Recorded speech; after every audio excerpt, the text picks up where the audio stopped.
Aujourd'hui, on va regarder un passage de Marion Maréchal à la télé où il y a un gauchiste, un citoyen, qui a pris la parole et qui a dialogué avec Marion. Et Marion a explosé ce gauchiste et c'est absolument savoureux.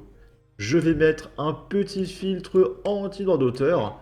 On va écouter ça. N'hésitez pas à prendre une paille et un verre pour boire un petit peu de larmes de gauchiste. J'ai écouté Madame Maréchal Le Pen parler, et c'est comme d'habitude. Moi, je suis profondément choqué par ce que j'entends. Ah, il dit Marion Maréchal Le Pen. Pour bien rappeler qu'elle a un lien avec les Le Pen, la famille du diable, des heures les plus sombres de l'histoire. Moi, le propos qui me choque, et vous l'avez souligné, c'est de dire que les partis politiques sont responsables et les jeunes sont responsables. Les pauvres Français menacés, eux, sont victimes de racisme anti-blanc. Donc, j'aimerais savoir qui elle considère vraiment responsable et quelle issue elle propose. Merci pour cette question d'un joyeux militant LFI. Hein. Je suis en désaccord en effet total avec ce qui est dit. Oui, je considère que les jeunes qui pillent, qui volent, qui cassent et qui agressent sont responsables. Je vous le confirme, en effet.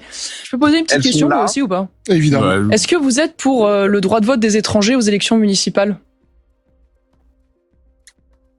Ah, vous êtes gêné là. Hein. Ce serait long à expliquer. Vous êtes Ce serait long à gêné. Hein. expliquer, je pense. Vous êtes gêné, voilà. Donc voilà, typiquement, c'est pour ça que je vous dis que c'est un militant C'est peut-être fort LFI, comme mot, parce que gêné, la mais- réalité, je vois très bien ce qu'il y a derrière, c'est que ce jeune homme est évidemment pour le droit de vote des Il y a pas étrangers. que Il y a pas que il les faut filles que qui je- Il est pour le ou droit. ou de gauche ou d'extrême gauche, qu'importe, ça n'a pas d'importance. Je vois bien le raisonnement derrière. Donc ce jeune homme, il ne vous le dira pas évidemment puisqu'il voit bien là où je veux en venir. Donc lui, il est pour le droit de vote des étrangers aux élections municipales en France. En revanche, il s'oppose à ce que des Français puissent voter sur un territoire français. Voilà. Je pense que tout est dit sur l'incohérence. Donc le monsieur, il va défendre Elle parle de la Nouvelle-Calédonie. l'identité des populations autochtones en Nouvelle-Calédonie et le refus de la dilution culturelle en Nouvelle-Calédonie. Par contre, j'imagine qu'il doit être contre le fait que des Français autochtones puissent là aussi défendre leur identité en métropole et refusent le multiculturalisme qui vient de l'immigration. Est-ce que ce que je dis est faux, monsieur? Encore une fois, ce serait long, mais non, mais vous savez, on vient du même point, on est bretons tous les deux, donc je pense pas vous faire la leçon sur le FLB et la RB, mais voilà. Ok, d'accord. Bon, bah pas de réponse. On va pas Je pense rentrer qu'on dans a le débat synthétisé régionaliste le sujet. breton, mais merci. Ok. Le mec a complètement bégayé. C'est génial. Pauvre garçon, il a rien compris. Vive Marion, rendez-vous le 9 juin. Défoncez le bobo LFI. Bravo Marion d'avoir renvoyé ce gamin à la niche. Bravo Marion. Bravo Marion d'avoir tarté ce jeune collabo. Voilà un beau représentant du nivellement par le bas. Bravo Marion. Marion Maréchal est la meilleure candidate pour la France. On vient du même coin, pathétique.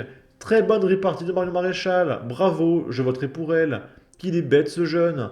C'est son brushing qui est irresponsable. Marion ne sera jamais mise en difficulté quand il s'agit de faire preuve d'intelligence. Ensuite, là, on est au Royaume-Uni. On va poursuivre dans les news de gauche, d'accord?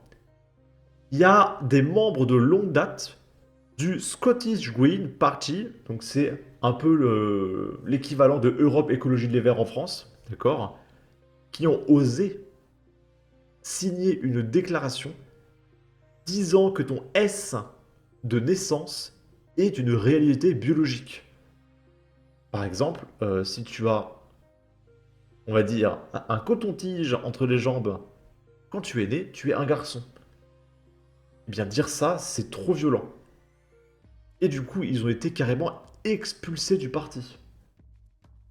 Un peu comme si Mathilde Panot qui disait ouais, les femmes sont des femmes, et boum, expulsion directe de la LFI, d'accord? C'est équivalent. Donc c'est pour ça que le gauchisme s'effondre partout, c'est qu'ils s'entendent pas entre eux. Ils s'expulsent entre eux, ils s'insultent entre eux, donc ça peut pas marcher ce parti. Des membres rebelles ont été exclus du parti écossais des Verts pour avoir déclaré que le S est une réalité biologique. Dans une plainte officielle, les signataires de la déclaration écossaise des Verts pour les droits S des femmes ont été accusés de rendre le parti moins sûr pour les membres transgenres et non-binaires. Donc du coup, ils sont anti-féministes. Ils sont contre le droit des femmes. D'accord ? Aujourd'hui, plusieurs membres ont été exclus avec effet immédiat par le comité de conduite et de plainte. Il s'agit notamment de militants de longue date qui ont passé des décennies à faire campagne pour une politique verte. La Déclaration des Verts écossais sur les droits des femmes, fondée sur le S, adressée à la direction du parti et signée par plus de 40 personnes ayant des liens avec le parti, stipule que le S ne doit pas être confondu avec le genre et que les femmes et les jeunes filles doivent avoir le droit de conserver des espaces réservés aux femmes, tels que les vestiaires. C'est-à-dire que ne pas vouloir faire des toilettes mixtes où tu as des messieurs au même endroit que des jeunes filles, c'est trop violent. Il faut mélanger tout le monde. Et s'il y a des agressions, c'est pas grave, pas d'amalgame. D'accord? Ça sera à cause du système. Bon. Et là, il y a un mec qui met un mème. Donc là, c'est un LGBT, livre de biologie. Là, c'est un communiste, livre d'économie. Là, c'est un Black Lives Matter, livre de statistiques. Et là, c'est un mec avec le drapeau Palestine, livre d'histoire. Ok. Ici, justice britannique. Donc, il faut savoir que en Angleterre, les juges ont une petite perruque blanche. C'est une coutume qui est restée depuis des décennies, des siècles, d'accord? Et ils vont commencer à les retirer. Parce qu'il y a des avocats noirs qui disent que c'est discriminatoire. Et là, vous allez me dire, mais c'est quoi le rapport entre une perruque et la discrimination? Au début, je ne comprenais pas non plus. Et après avoir lu l'article 2 fois, à la deuxième lecture, j'ai compris. Mais c'est vraiment pas facile, hein. Parce que ça commence à devenir très compliqué de trouver des excuses au racisme. Ah, les cheveux c'est raciste, le stylo bille c'est raciste. Ça commence à être très compliqué, hein, d'accord?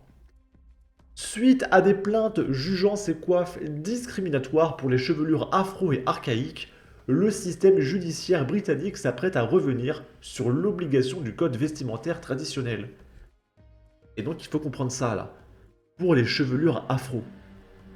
En fait, c'est que ceux qui ont une coupe afro et qui ont des cheveux qui en pétarde, qui sont massifs, très denses, mettre une perruque comme ça, c'est très très compliqué parce qu'ils ont trop de cheveux. Et du coup, bah, c'est trop violent. Alors, on pourrait trouver une perruque adaptée, mais non. Trouver une perruque adaptée, c'est impensable. Il faut plutôt dire que c'est du racisme, d'accord? C'est plus pertinent. Au Royaume-Uni, les traditionnelles perruques dont se coiffent les juges et les avocats pourraient bien être abandonnées pour discrimination raciale. Cette tradition, qui remonte au XVIIe siècle, a fait l'objet de vives critiques de plusieurs avocats noirs qui l'estiment discriminatoire vis-à-vis des personnes à la chevelure afro. Ces avocats ont tout bonnement demandé d'abroger la perruque obligatoire, qu'ils estiment par ailleurs archaïque. Tout commence lorsque Michael Etienne, excusez-moi, un avocat à la chevelure afro, a suscité un débat public en 2022, affirmant avoir été repris à l'ordre pour ne pas avoir porté sa perruque au tribunal et menacé de sanctions administratives. Ok. De toute façon, leur justice sera bientôt islamique, plus besoin d'avocats. On accepte tout. Expropriation culturelle. Y a qu'à voir des juges en dreadlocks. Non mais on rêve. Pourquoi ils ne les envoient pas chier avec leur pleurnicherie? Ouin, ouin, ouin, c'est discriminatoire. Pourtant, elles mettent des perruques pour ressembler à des blanches. Le wokisme dans toute sa splendeur. Bref, en tout cas, n'hésitez pas à donner votre avis, votre opinion, à partager, liker, commenter. Ça aidera au référencement de la vidéo sur YouTube. Abonnez-vous, suivez-moi sur Twitter. Et à la prochaine pour de futures vidéos. Ciao!